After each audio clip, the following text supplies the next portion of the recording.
It is a vote dacoity. ನಾವೆಲ್ಲ 20-20 election ಮಾಡಿರೋರು, ಸ್ವಂತ ನಿಂತಿರೋರು. ಯಾವುದೇ ಒಂದು ವೋಟ್ ಹಾಕ್ಬೇಕಾರೆ ಹಿಂಗೆ ತೋರಿಸ್ತಾರೆ, ರೇವಣ್ಣಗೆ ಓಟ್ ಬಿದ್ದಿದೆ, ಸಿದ್ದರಾಮಯ್ಯನ ಓಟ್ ಬಿದ್ದಿದೆ, ಶಿವಕುಮಾರ್ ಓಟ್ ಇದೆ ಅಂತ ಎಲ್ಲರಿಗೂ ತೋರಿಸ್ತಾರೆ. ಹೌದು, ಕರೆಕ್ಟಾಗಿ ಓಟ್ ಬಿದ್ದಿದೆ ಅಂದ ತಕ್ಷಣ ಹಿಂಗೆ ಇಡ್ತಾರೆ. ಸೊ ಎಲ್ಲ 252 ವೋಟು ಕೂಡ ಏನು ಪೋಸ್ಟಲ್ ಬ್ಯಾಲೆಟಲ್ಲಿ ಬಂದಿತ್ತು ಅದಕ್ಕೆಲ್ಲ ಸಿದ್ದರಾಮಯ್ಯನವ್ರ ಪರವಾಗೋ ಇಲ್ಲ ರಾಜೇಗೌಡನ ಪರವಾಗಿ ಓಟ್ ಬಿದ್ದಿದೆ ಅಂತ ಅಂದ್ಬಿಟ್ಟು ಸೇರಿ ಅದನ್ನು ಬಂಡಲ್ ಮಾಡಿ ಇಲ್ಲಿ ಇಟ್ಟಿದ್ದಾರೆ. ಅದಕ್ಕೆ BJP agent, independent, Congress agent ಎಲ್ಲ ಸೇರಿ ಇದು ಕರೆಕ್ಟಾಗಿ ಹೇಳಿದ್ದಾರೆ.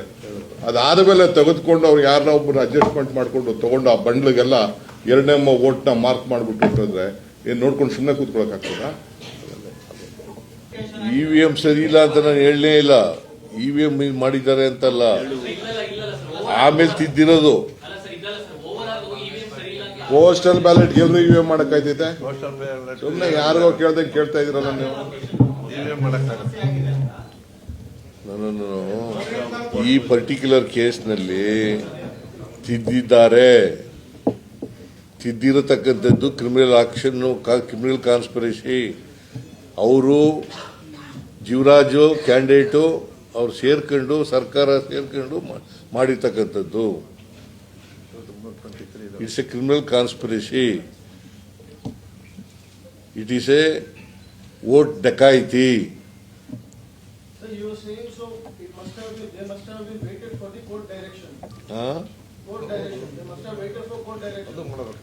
ಕೋರ್ಟ್ ಡೈರೆಕ್ಷನ್ ಈಗ ಅನೌನ್ಸ್ ಮಾಡಿಬಿಟ್ಟಿದಾರಲ್ರಿ. ಈಗ ಇಲ್ಲಿವರೆಗೆ ರಾಜೇಗೌಡ MLA ಆಗಿದ್ದ, 201 ವೋಟ್ ಬಂದಿದೆ ಜಾಸ್ತಿಯಾಗಿ ಅಂತ ಹೇಳಿ ಲೀಡು 201 ವೋಟ್ ಇದೆ ಅಂತ. ಈಗ ಜೀವರಾಜನ್ಗೆ 52 ಬಂದಿದ್ದಾವೆ ಅಂತ ಮಾಡಿದ್ರು. ವ್ಯಾಲಿಡ್ ವೋಟ್ನ ಇನ್ವ್ಯಾಲಿಡ್ ಮಾಡಿದ್ರು.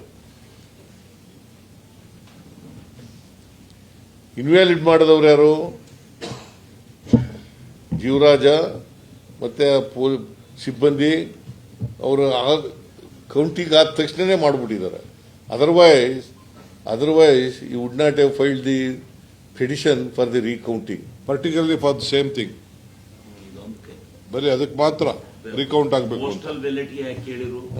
And he has said that he is going to win by ಇಷ್ಟೇ ವೋಟಲ್ಲಿ ಗೆಲ್ತೀನಿ ಅಂತ ಎಲ್ಲ ಸಹಚರಿಗೆ ಹೇಳಿದ್ದಾರೆ. ಎಲ್ಲ ಹೇಳಿದ್ದಾರೆ, ಬೆಟ್ಸ್ ಕಟ್ಸಿದ್ದಾರೆ, ನೀವು ಹೋಗ್ಬಿಡಿ ಅಂತ ಹೇಳಿದ್ದಾರೆ. ಆಗ್ಲೇನೆ ಕೋರ್ಟ್ ಕೇಸ್ ಹಾಕಿದೆ.